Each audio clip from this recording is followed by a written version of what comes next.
So let's ride, everybody. We're going to suck. We're going to suck. NFL, where the Cleveland Browns have acquired wide receiver Jerry Jeudy. We're going to suck. We're going to suck. Goodbye to Russell Wilson and open wide and eat a contract. When other teams are excited about a free agent acquisition, we're not going to have any. Today, they release Pro Bowl safety Justin Simmons. Other teams are drafting a guy who can save them. We're not in a position to do it. We're going to suck.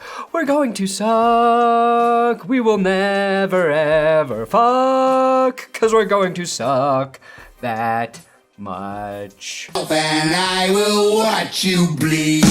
What is this? Who are we? Oh, is this what a rebuild looks and feels like? Nobody said it was easy. My team is rich, but we have no assets. Something that I, as a Broncos fan, have never really experienced. But it's long overdue. The closest the Broncos have ever gotten to a rebuild in the last 25 years was watching Josh McDaniels trade away our best players for absolutely no reason. It's the first free agency and draft period where I feel like my team isn't making moves to compete in the upcoming season. This is long-term planning. It's boring as shit, but it must be done. We're not in the process of buying a new home. We're trying to get qualified. These cuts and these trades for the Broncos are about winning, moving forward, not in 2024. The Broncos are at ground zero and beginning to build what I hope is the equivalent of the Washington Monument. Something strong and phallic that once fully erect withstands the test of time. Make the Broncos hard again, because I swear to God, if I see one more person tweet about Jokic being the best passer in all of Colorado, I'll lose my lunch. Oh wait, I tweeted that. He's so good, guys. He really is. Here's what's weird to me. As we watch the Broncos dismantle, the Broncos were idiots for employing Russell Wilson. The Broncos were stupid to draft Jerry Jeudy instead of CeeDee Lamb, and yet they are also stupid for moving on from Russ and Jeudy. I'll forgive a lot of flip-flopping, but you better be consistent with your hate, all right? Today, I dive into the Broncos rebuild, what the hell they're doing. Oh, fuck! I'm going back to the start. Easiest way you can support this channel is by subscribing. Don't forget, Broncos fans, we are still dying inside, and the death continues to be slow, long, and painful. So, you want to rock how you really feel? Link in the description. Also, my coffee company, Benchwarmer, Brew.com.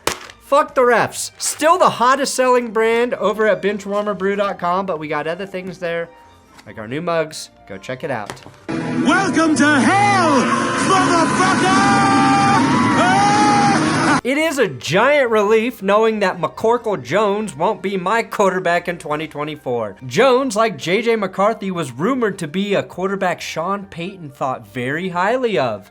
Instead, Mac Jones, in one of the weirdest moves I've seen, is going to Jacksonville to back up Trevor Lawrence, a man he was drafted in the same round with, the same year with. I think Jones is a great backup QB to have on your roster, but this is like if the Bills had signed Baker Mayfield last offseason, or when the Chiefs signed Deshaun Watson to back up Mahomes in 2 years, or when the Chargers signed Tua to back up Herbert in 3 years. Everyone catching strays today because I'm feisty. The Jerry Jeudy era in Denver is over. An era like so many here in Denver that never fucking started. The Paxton Lynch era, the Drew Lock era, the Teddy Bridgewater era. I'm pretty sure Taylor Swift's Eras Tour is about all the failed ones here in Denver. It's why she chose Travis Kelce, because she hates Colorado. After releasing Justin Simmons, Russell Wilson, and now trading Jerry Jeudy, also restructuring Mike McGlinchey and Tim Patrick, the Broncos cleared roughly $50 million in cap space, going to $27 million under the cap. Denver also received a 5th and 6th round pick from the Browns in this trade, giving them 8 total now. Jeudy goes from Russell Wilson to Deshaun Watson, and the final kick to the unprotected balls for us Broncos fans will be if Jerry Jeudy turns Deshaun Watson back into a good QB. If Jeudy erases the chances that the Watson trade is worse than the Wilson trade, I will wake up every morning for the rest of my life saying, God is dead, before I do a single damn thing that day. I'm barely holding on as it is, and that will ruin me. Now, this is a risk-free trial for the Browns, a team that knows a few things about trials. Stefanski, head coach Steven, can plug Jeudy into the offense for a year. If he balls and reaches his full potential, the Browns could very well give him a new contract next year. If he's not great, they can move on from him. That simple. Jeudy is just 24 years old and has the biggest gap in production versus potential I've watched by a Broncos player maybe ever. This puts all the pressure on Deshaun Watson, though, who now has the kind of riches in the receiving game that will either resurrect him, and I hate using any word that sounds anything close to erect when mentioning Watson, or it will end his career as a starter. The Russell Wilson trade results are solidified in stone, okay? They are immovable, and they will haunt me forever. I still think the Watson trade is worse, but Deshaun has an opportunity to change that narrative this year, and the Browns are trying to help him do that. He has every piece you need to win right now. An insanely talented group of ball catchers in Amari Cooper, Jerry Jeudy, David Njoku, and Elijah Moore, a top 5 defense, and if Nick Chubb is 90% of his former health, still a top 5 rusher, a 2-time head coach of the year, and 1 pending sexual misconduct lawsuit. Now, the only question I have is, will Watson bring the best out of Jerry Jeudy, or is that something only, say, Joe Flacco could do in Cleveland? Remember, David Njoku was a lot like Jerry Jeudy before Joe Flacco showed up. So much potential and athleticism that was being squandered. Joe Flacco and even DTR did a much better job at getting Njoku the ball than Watson ever did. And I know Deshaun Watson played well in that last game before he got hurt against Baltimore, but I'm not sold he's the answer yet. So let's see what happens if Jerry Jeudy goes to Cleveland and gets over 100 targets this upcoming season. And I do appreciate the concern, everyone. I do. All of you who asked if I was okay on Twitter after the news of the Jerry Jeudy trade was very kind. I'm okay, thank you. Losing Justin Simmons hurt more. But look, I've accepted that the Broncos are rebuilding. That's just what they're doing. So yes, I can live without Jerry Jeudy's 2 receiving touchdowns from last season. Oh no! What are we gonna do if we miss the playoffs and score 2 fewer touchdowns next year? Jeudy can get open, there's no denying that. And he's never had a quarterback consistently feed him. I really don't think Watson is that guy, but who knows? I'm literally wrong about everything, so maybe he'll be comeback player of the year next year. Part of me respects the balls the Broncos have to send Jeudy to play for the only quarterback who was statistically worse, morally worse, more expensive, who commanded even more draft capital in his trade than Russell Wilson. Now, Jerry Jeudy, he had a rough rookie season for dropped passes. It was so bad that people still think that's who he is as a receiver, when in fact his drop rate is low. He actually had fewer drops over the last 3 seasons than he did as a rookie. That said, as soon as he can erase that narrative, it feels like he drops an easy touchdown like this one against the Vikings. I think his real flaw is his ability or willingness to make contested catches consistently, which was made even worse in contrast by Cortland Sutton catching passes like this. Jeudy's greatest strength, though, Cleveland, is actually the pump fake. Look out for the pump fake. A wide receiver needs a quarterback to thrive. That's a fact. I'm not trying to downplay that at all for Jerry. From Drew Lock to the rotation of Jeff Driscoll, Brett Rippin, Kendall Hinton, Teddy Two Gloves to Russ, he's never had a guy feed him. And I also think Jerry is a guy who plays his best when he's in rhythm. But also, since he entered the league in 2020, Justin Simmons has more picks than Jeudy has touchdowns. 19 picks to Jeudy's 11. Now, Jerry's biggest critics are former NFL players. His biggest supporters, besides his teammates, are guys who have had to cover him. The truth, like Malcolm, is somewhere in the middle. We all remember what Steve Smith said about Jerry Jeudy. His response, Mike Robb, was ninja.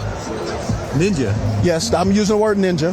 I'm just using the word ninja. I don't mess with you. And it was a curse word. It's why I will always refer to Steve Smith as Vanilla Ice. Go ninja, go ninja, go! Go ninja, go ninja! I'm sorry that I said you were a jag, just a guy who's an average wide receiver they use a first round pick on that isn't doing anything. I hope today that you actually show up in a way that you haven't showed up in the last couple of years since they drafted you. Mark Schlereth, former Bronco. Yeah, he's open after the quarterback has already gone through the progression. And as far as a football player, he's just not a great football player.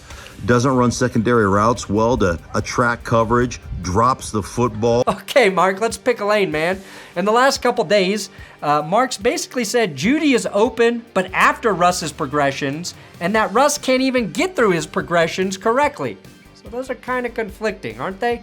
If the Broncos traded Jeudy in October, they would have gotten more value for him, probably a third rounder. But hindsight's a hell of a drug. It's really easy to say Denver fucked up again, cost themselves value by waiting, but they bet on the team they had continuing to win, and I can't blame them for that, because they kept winning until Russ's limitations bit them in the ass in December. Also, a 5th and 6th rounder could turn into a 4th, possibly a 3rd, who knows? Denver gets some draft capital, which they needed, and now won't even have to think about paying Jeudy after this season. And not to mention, I like Marvin Mims to replace Jerry's production, which again, shouldn't be too fucking hard to do. Bottom line, the Broncos playing the 2024 season without Jerry Jeudy is the biggest nothing burger in ground meat history. At this point, I don't give a shit.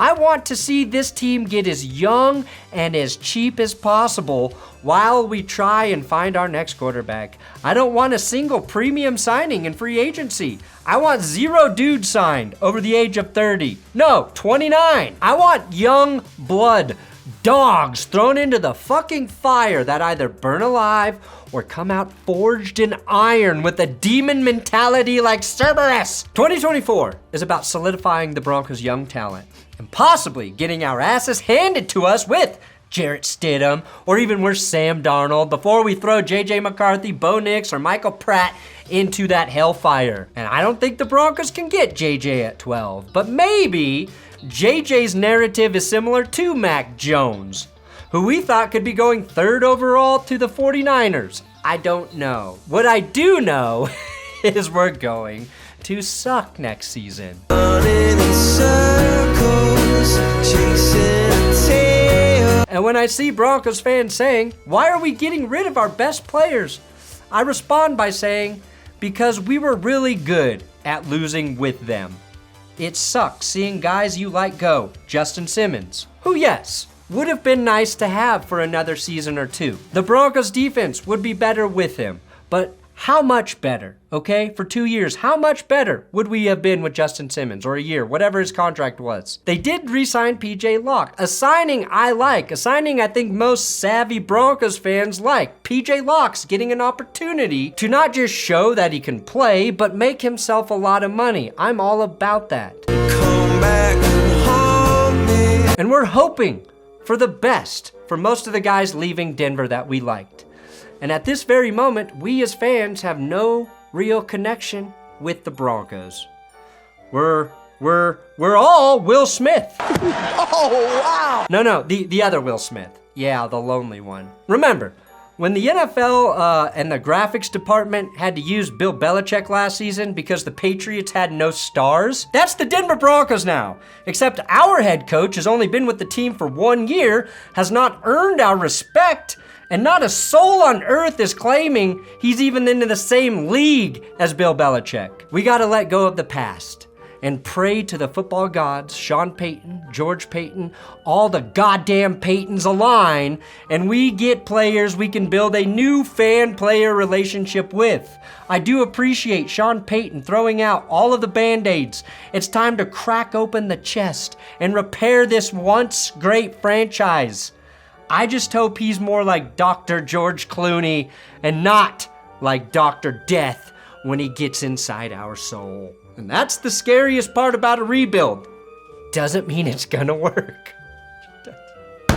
Thanks for watching That's Good Sports. Please subscribe here on YouTube. Free agency is this week, so we will be cranking out a lot of videos here. Come back every day. refresh, like the video, share the video, make love to my videos. Just use protection.